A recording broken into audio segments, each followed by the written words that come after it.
So often in our Christian and evangelical circles, these words of like, just take it to Jesus, or just read your Bible and pray and it'll be okay, or God's ways are higher than yours, sometimes are used to try to keep from feeling the pain of life.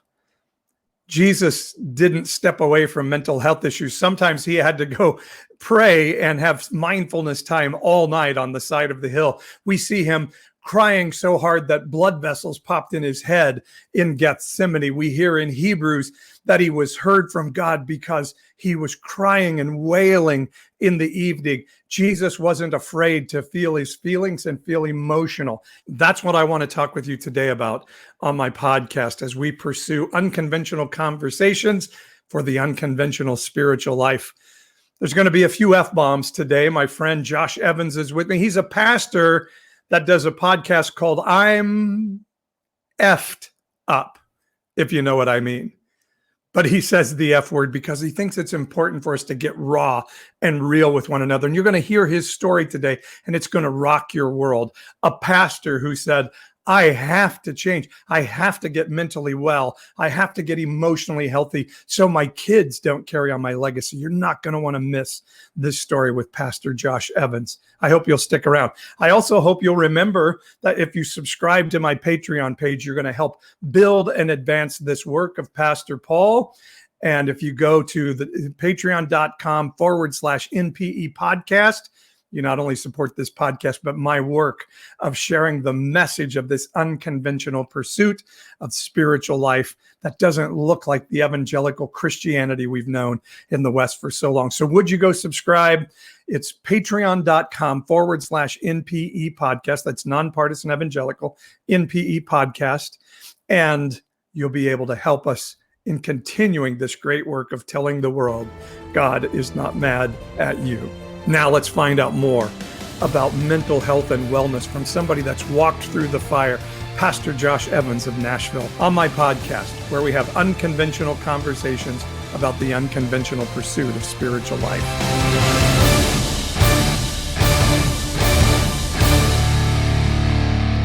Hey everybody, Paul here, Pastor Paul, on TikTok, and glad you're with us today for the Nonpartisan Evangelical Podcast.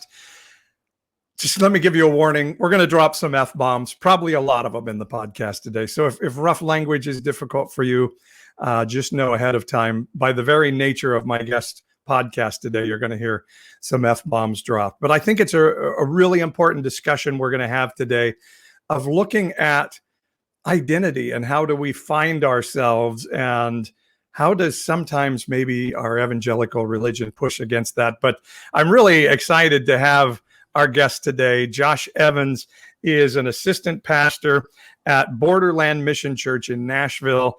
He is Solace John on most social media out there. And believe it or not, an assistant pastor has a podcast called the I'm Fucked Up podcast. Sorry about hitting my mic there. A podcast that I was pleased to get the chance to be a guest on just recently and share my story of why I'm fucked up. And so we'll find out what that podcast is all about as Josh joins us. Josh, how are you doing today? I'm great. How are you? It's good. Good. So loved it. Love the look. Love the background. You look great. You're in your church right now. Is that right? Yeah. We built a podcast studio here in the church. So you're smoking a cigar in the church. I am. The senior pastor owns a cigar lounge, so we have some liberties that maybe some other churches wouldn't be okay with. So I'm assuming you're not a fundamentalist IFB KJV only church then. Nope. I'm not sure what the IFB one is, but I know we're not fundamentalist or KJV. So IFB is Independent Fundamentalist Baptist. Oh, okay. Yeah. You talk about fucked up pastors. That's the place to find them. Yeah. Also, just to clarify, I'm Solace Josh on social media. Oh, what did I say? You said Solace John, but it's all good. I think people probably would figure that out. Here, let me put it up there so people get it for sure. Sorry about that. Solace No, it's all Josh. Good. My brain is going day by day, and then we had a little power outage just before I came on the air, so yeah, I'm discombobulated. But Josh, I really appreciate you joining me. And thanks for having me. I'm Fucked Up podcast.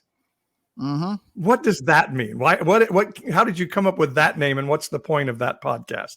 Yeah, so I had wanted to do a podcast for years, actually, and was trying to hone down an idea.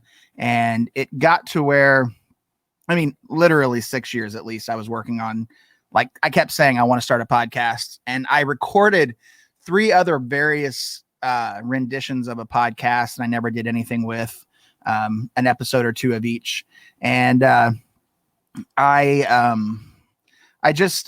was driving one day, and I think a lot about, so I went through a whole situation, which people dive into my podcast. The first episode is my story. And I dealt with a situation where I had some mega realizations about my own life about 4 years ago, early 2017. Yeah. And I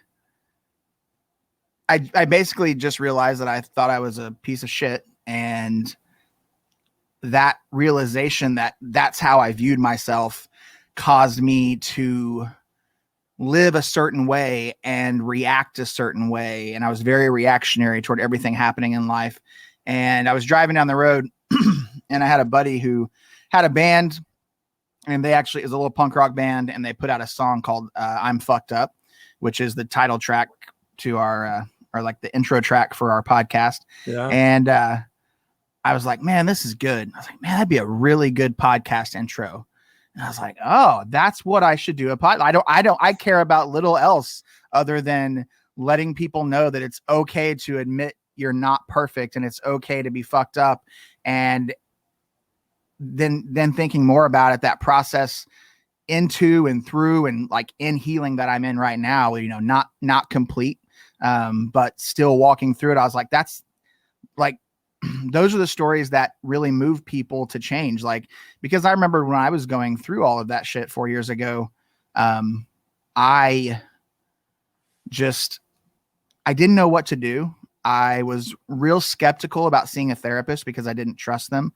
I've changed my views on therapy. Like, I'm very pro therapy, but it's still something that's very hard in me to like break across, to be like, I'm just going to go talk to somebody I'm paying to talk to me.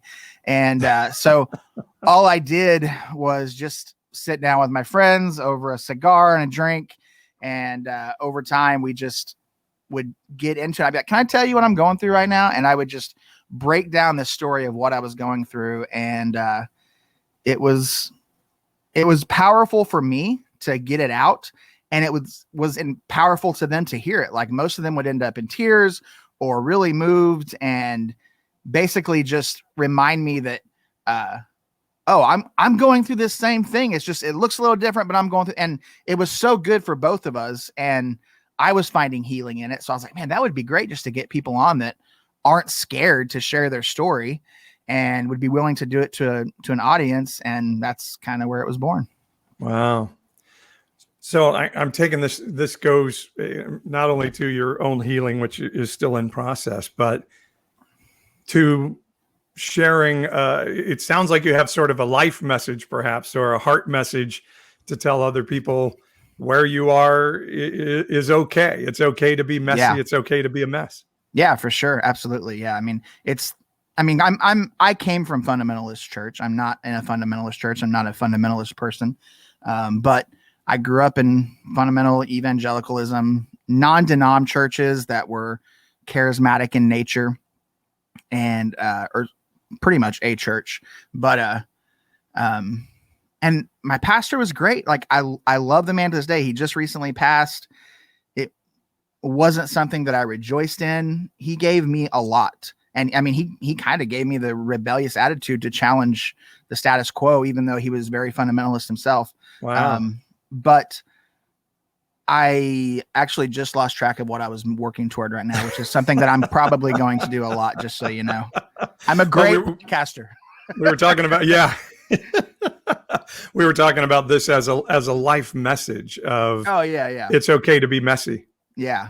Yeah. Just because I noticed once I kind of came out of fundamentalism that a big part of the problem, and we're still seeing it all over the place, is that church people don't think it's okay to be honest about their shit.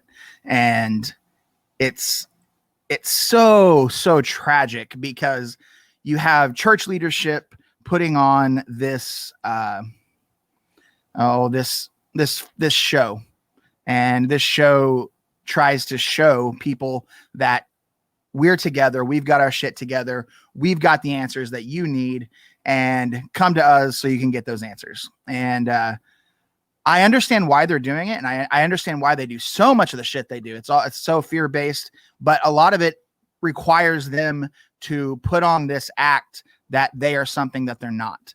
And even that pastor I grew up with, like I love that man so dearly. And once I kind of stepped back and wasn't so enamored with him and kind of removed him as an idol in my life and just was able to look at him as a man who was flawed and imperfect as I am, I was able to see, oh, you got some real shit. Like, you didn't talk about this, but because I got close to you, you had some real shit. And it wasn't crazy. It's the stuff you would expect from a 75-year-old man, but it was real shit that should have been addressed and should have been talked about. Instead, it was just kind of ignored and kind of, let's focus on the Bible and let's focus on this and let's focus on that. And I feel like I lived, when I was living under his tutelage, I looked up to him so much and put him on such a pedestal. I remember thinking so many times, I was like, how am I ever going to be this? Like, I don't think it's possible. And then I was telling myself, no, with God, all things are possible. I can do it. I can be this. And it's just, I was just blinded by the show that he unfortunately felt like he had to put on. Uh-huh. And, do you think a lot of pastors break down because of that? Do we see pastor burnout because of that? Yeah, I think we see all the what's the word? Like inevitable results, or like, pastors cheating on their spouses and all this stuff coming about, and then everybody's like, what the hell? Where did this come from? And it's like, oh yeah, that's because you didn't know what was really going on, because they took the cute little picture of them and their wife together, but nobody in their inner circle had any clue that they weren't sleeping in the same bed for 10 years or whatever else was going on, And I just think there's a lot of power in not playing that game and just being honest. I recognize that sometimes you don't want to give everybody everything. Sure. But you've got to be addressing this shit. You've got to be going through it and looking at it and not being afraid of it, because I think we are damaging people as the church by not being honest with it.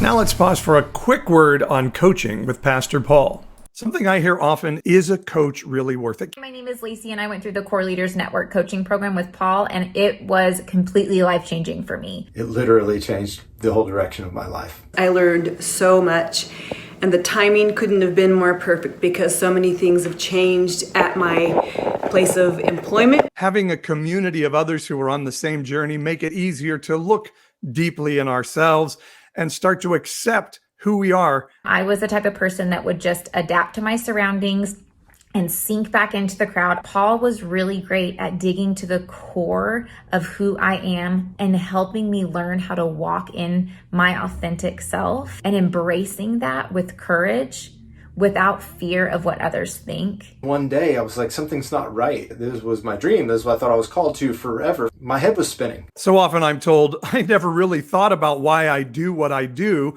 until I was in a cohort. Diving in deep and taking a look at your strengths and weaknesses and being willing and really excited to grow. What are the things that would cause me to not venture out into something new? He also was able to help me form a vision and a mission for myself. You're amazing. You've learned to cope with incredible stressors and hurdles to your well-being. Now let's make that life journey easier by asking questions and gathering tools for seeing and living life differently. I was able to transition out of a ministry position I thought I would never leave. I'm really excited about it. I never would have moved out if I had not gone through the Core Leaders Network. Without this program, I wouldn't have had such a clear vision moving forward how I can impact and encourage and bless people's lives. If you're deconstructing your faith or your life beliefs, or maybe you're in a transition season, I can help you walk that journey out. I can't recommend this program enough to people out there. It was truly a life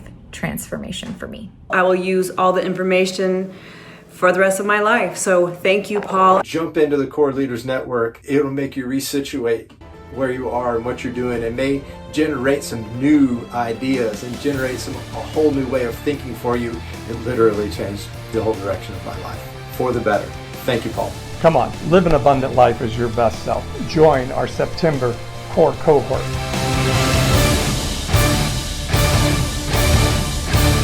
Hi everybody, Pastor Paul here. So many of you are so gracious and great to say, how can you help spread the message that God is not mad at the world that we do here through the Pastor Paul work?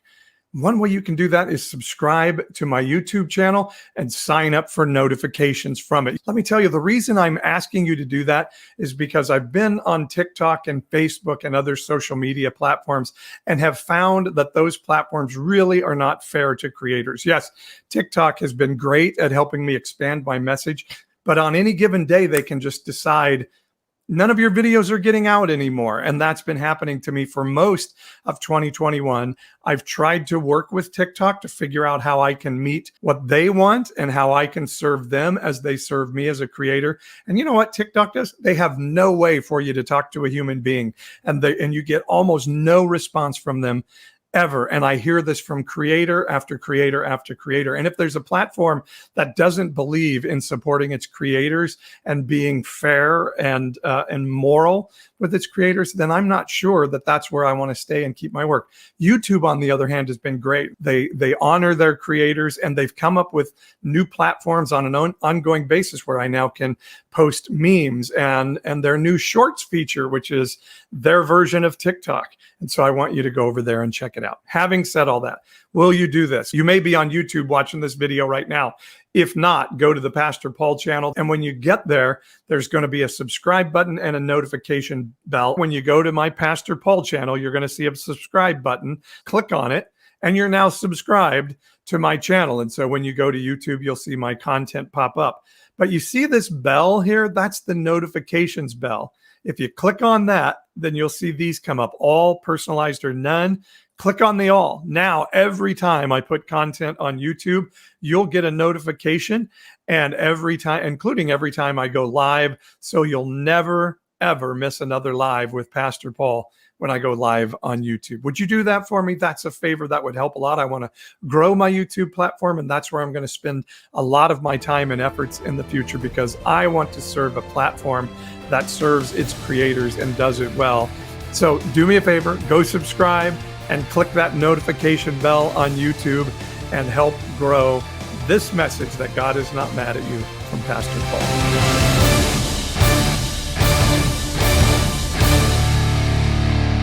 I think it's where a lot of the sex scandals come from. Things is when pastors can't be honest and have to keep everything hidden to keep their job.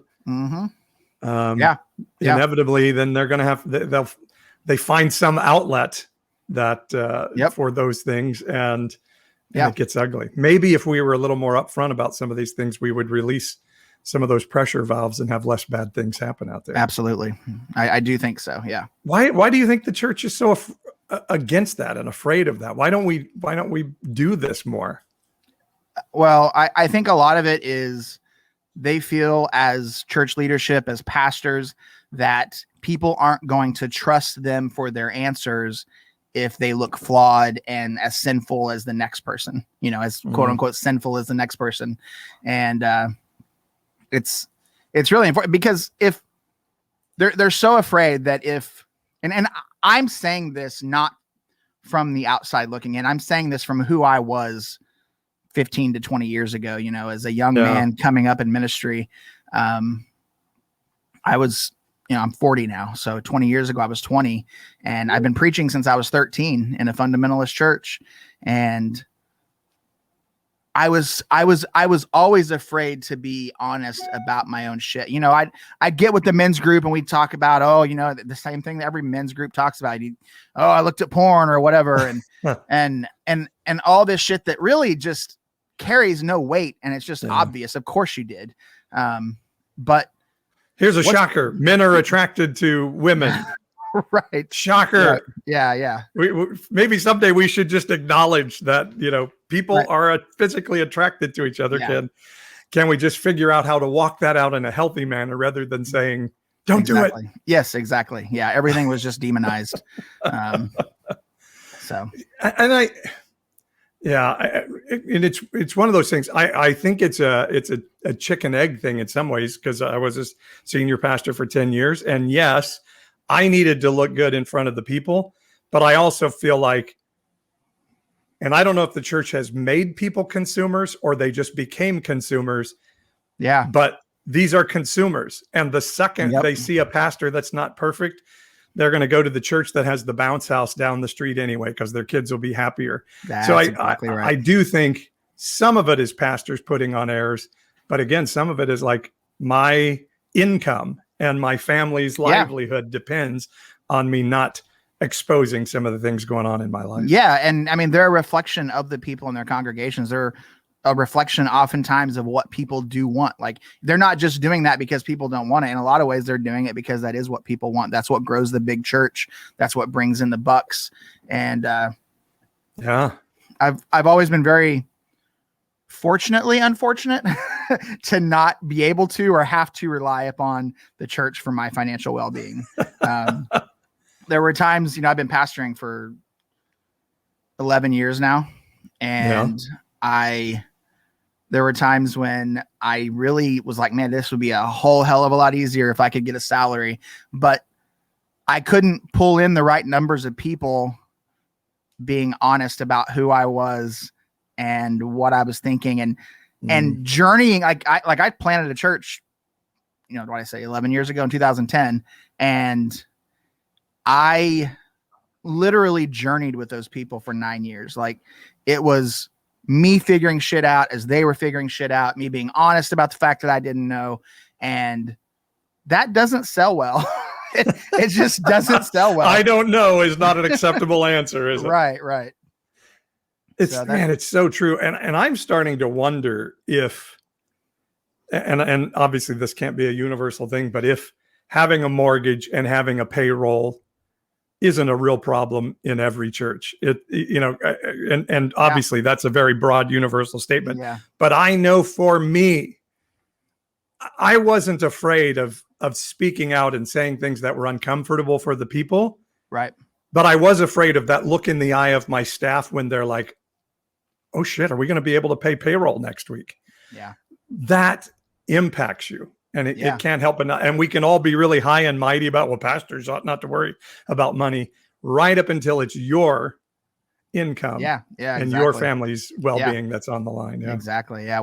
I know the church I planted in, 11 years ago. Like I said, it was never something I was able to take a salary from or anything. We were a small church, very punk rock mindset. I mean, we literally hosted punk rock and metal shows. It was the primary reason we had a large enough building for more people than we had. And there were often times where money would become an issue just to pay the bills. Like, it was just like, we got to pay the rent this month. What are we going to do? But it was always just like, all right, we're in this together. What do we do, guys? So I remember one time, I'll never forget it. We posted on our social media, which was primarily used to promote concerts that we were having. And I don't know how much you know about the punk rock hardcore music community. Not too much. Yeah, but it's misfits. Like, God is not typically looked upon favorably in this. Yeah. There are some quote unquote Christian bands in that scene, but we weren't exclusive to them at all. We were booking all sorts of bands. And there was a band that had just received some money from a show that they weren't expecting or something. And they came to play our show that night.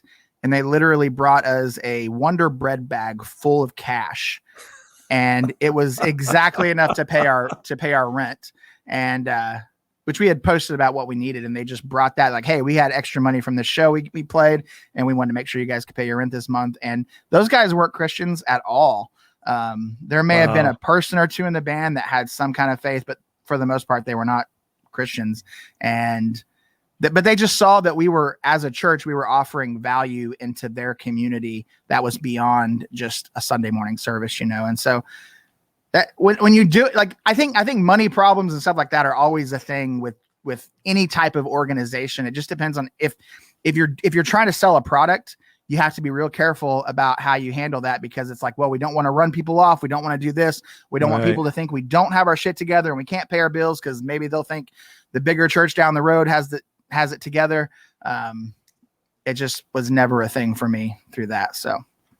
Yeah, I've been listening to, there's a Christianity Today has a great podcast out now called The Rise and Fall of Mars Hill, about the Mark Driscoll's church in Seattle that went from being a mega church to ceasing to exist in a day. Yeah.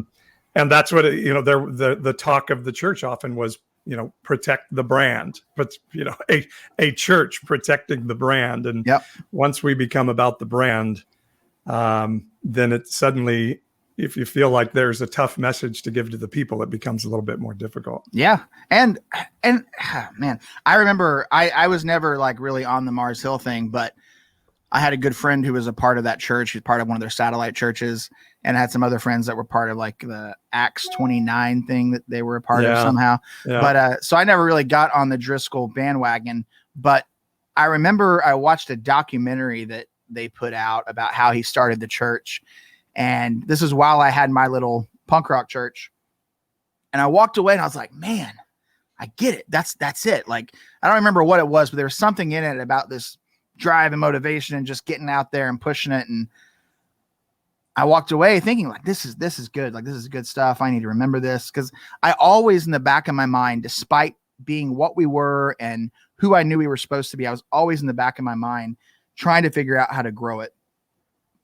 Because there was always, not always, but often there was this part of me that was like, I need to get a paycheck. Like, I'm struggling. Like, I was driving a school bus, so that I would have my mornings to work and my afternoons to work, and I'd have my days free to meet with people and try to be a pastor other than just Sunday mornings. And I was just like, I need to figure this out so that I can be more available to people. And I get the appeal of it, but ultimately at the end of the day, I realized that I would literally have to sell out. I would have to deny what I thought was the truth about what we were doing. And so I just wrote it out for a long time, and now you're bringing in the big bucks.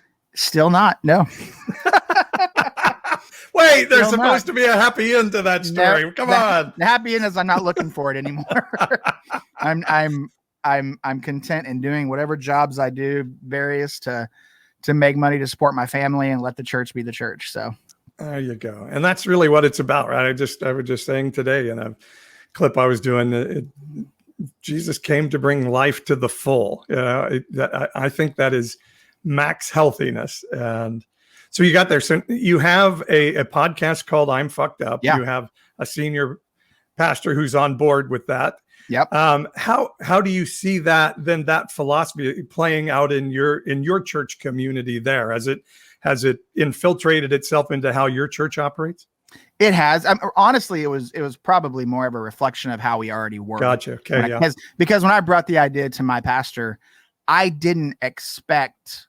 I mean, he knows how I talk. He doesn't talk much different than I talk, and he brought me to Nashville knowing how I talk and how I am. So I had no like hesitation about calling a podcast that and being honest. And I told him, I was like, "Here's the podcast idea I'm going to do," and I was like, "Are you cool with me using the studio in the church?" He's like, "Yeah," because he also has a podcast called Catacomb Podcast. It's part of the reason we built this out. And his first question to me was not something I expected, which he's one of my best friends. It shouldn't have surprised me, but it did a little. But his first question to me was, "You should make it a part of the church's like podcast network we're trying to develop, and we'll put it on the church website and everything." And I was like, "I'm fine with that as long as you're not going to shit on me for calling it I'm Fucked Up." And he's like, no, it's whatever. So I was like, all right, cool. So this is right. This is good. So like literally you go to our church's website and click on media and the podcasts are there and it lists his podcast and my podcast. And it's great. So also I just want to say he's not here, but I don't do that podcast alone. I've got my co-host Alex Miller. So very true. Yeah. Appreciate you throwing Alex in there. Can you characterize, what does it look like in a church community to have a body of people that's saying it's okay to be fucked up? It looks the same as any community because it doesn't matter how much you guys aren't wearing signs that I'm a porn addict when you walk in or anything. No, like it looks as much like any community. I think the only thing that's different is our mess is messier in front of kind of the whole body, or at least large parts of the body at a time. If someone's going through a divorce over here or someone's going through some shit over here, it's not a secret. It's not. And if it is, we're like, why the fuck haven't you said something? Like that's all we're talking about is how we need to be honest and transparent. And we're trying to be that from the pulpit. Why the fuck would you keep this stuff quiet? Like, we're supposed to be here for one another. That's the other thing. If we're keeping it quiet, we can't be there for each other. And so, yeah, I mean, it's not. Do you drop F-bombs in the pulpit, by the way? So just because there's this deep ingrained thing in me not to, I usually don't, but they definitely slip out. And I definitely sound like a moron sometimes because I'm trying to censor myself on the spot. So I was very grateful when you started this podcast off because I forgot, I didn't think about it. And I was like, I was going to ask him if it's okay for me to just talk like I normally talk. But you started this off warning people that there were going to be some F-bombs. It's amazing to me how much swear words, if I can use quotes for that, mean to Christian people. We've elevated that whole thing. And I don't think the Bible is really against it at all. No, I don't think so. They didn't know fuck was a curse word in the Bible. So the 10 commandments don't speak against it. Right. But how does it play? I mean, like if you have guests come into your church or, how does it play out with people who maybe aren't familiar with that as familiar with the punk rock culture, perhaps as you are? Which there's a lot here that aren't, because that's kind of me. And some others, but it's, I mean, we have actually had some people recently that have come into the church because they heard my podcast. So that's always, but really what it boils down to is if you're not interested in being a transparent, honest person and you get in a group that is transparent and honest about who they are, you're going to either shit or get off the pot. like you're going to be a part of it and you're going to be like, oh, this is the shit I was looking for. I didn't even know I was looking for it maybe, but this is it. Or you're going to be like, oh, gross. This is not cool. I'm not ready for this in my life. And that's really what it is. Some people just aren't ready for that right now. Like some people aren't at that point in their life. They're still stuck on this really unfortunately ugly view of who God is. And it's holding them back from really experiencing the fullness of what the body is supposed to be. I used to say crap. I censored myself to crap in the pulpit. And I had people who had such a hard time with me saying crap. And I would say in the pulpit as well, I think saying cuss words is good. I think it keeps religious demons away. And it keeps religious people away. And both of those are good things. But I agree. People had such hard times with it. Yeah. We've been so programmed, huh? Oh yeah. So if you are deeply offended by foul language, which my parents are, I know people who are, and I try to be respectful of them, but ultimately I can't be in community with you if I have to disguise any aspect of who I am. And if you're caught up on the silliness of language, which that's all I rarely even have that discussion with people anymore, because I'm just like, it's silly. If you're caught up in it, you've got some growth to do if you want to be a part of it with me, then I'll help you walk through it. But if not, that's okay too. I'm not trying to build an empire over here. So, I can't help you with that. And I think Christians miss the point. Like I always loved Tony Campola's speech about, you care more about the fact that I just said shit than the fact that I say you don't give a shit about kids going to bed hungry. I always like that as well. Yeah. And I think that it just makes such a powerful point. And I think your podcast, which is going to scare some Christian people, is making the point. And I loved the way you said it before we came on the air. And I don't know if you'll even remember how you did it, but just what you're trying to portray to people is that how they are is okay. That you're beautiful as you are. So I mean, how would you characterize that? I mean, it's so going back real quick. One of the big reasons I went ahead and named it "I'm Fucked Up" was to go ahead and push away anybody that would be offended, so that I could talk so I could be myself on the podcast and invite other people to be themselves. But like, we have people on here that don't cuss, like 100%. I've had multiple guests that do not use swear words, or at least they're not willing to in front of other people. And oh shit, I did it again. What was your actual question? You asked me to characterize the. Yeah, like the point of what you're trying to get to, the language you're trying people to get to people being okay with their identity and who they are. Yeah, it's trying to get people to recognize that we're all fucked up. We all have our demons or whatever. I hate that phrase. Actually, I don't even know why I said that. We all have things that are messed up with us. And the truth of the matter is, those things that are fucked up about us, those are the things that help us to become something else. Once we're aware of them. And when we're trying to hide them, we can't find healing. We can't walk into a place where it's like, okay, that is fucked up about me. What is that causing in my life? Because with me, my not realizing and coming to terms with the fact that I thought of myself as being the shitty, awful person caused me to pastor in a way that was trying to not only mask who I was, even though I was this punk rock pastor trying to be honest, I was still trying to mask how shitty I really thought I was. And I was trying to build something that looked better than what I was to make me to fix how bad I was. I didn't even realize I was doing that. And I was so fucked up. I was trying to get my kids to conform to this reality of who I thought they needed to be, which was far from me, far from anything that I am. And they just keep being like me over and over. So it caused me to be really angry and really stressed out about who they were and what was going on, and really fearful about who they were becoming. And as soon as I realized, oh, I'm being this way because I think I'm worthless, because I don't see value in myself. I literally think I'm a pile of shit, and anything I do or touch is ultimately going to come to ruin. So I'm trying these things. I owned a business at the time. Everything I was doing, I was trying to build up this wall that said, no, Josh isn't a piece of shit. He's awesome. Look at what he's doing. And that's what I wanted, because if I could get that affirmation, if I could get those accolades, if I could get people to see, no, I'm not a piece of shit. Look at all the stuff I'm doing. Maybe I could deep down convince myself. And I didn't even realize that's what was happening, but 100% that's what was happening. Wow. Well, I want to talk more in our Patreon part of the podcast here on what that looked like and transferring it to your kids. Yeah. Because I think that's a really important thing. But so we're going to wrap up the podcast here. Again, if you want to hear more from Josh and more about this discussion of rawness in our Christian walk, of living a Christian life that's not filled with platitudes, but is honest and says, eat my flesh, drink my blood. Are you still willing to hang out and hear more of the story? Then hang out with us on our Patreon version. But Josh, I really appreciate you coming on with me. Yeah. Solace Josh on social media.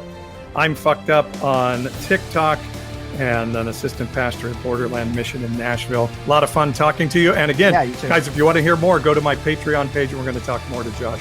Thanks, over Paul. there. Thank you, Josh.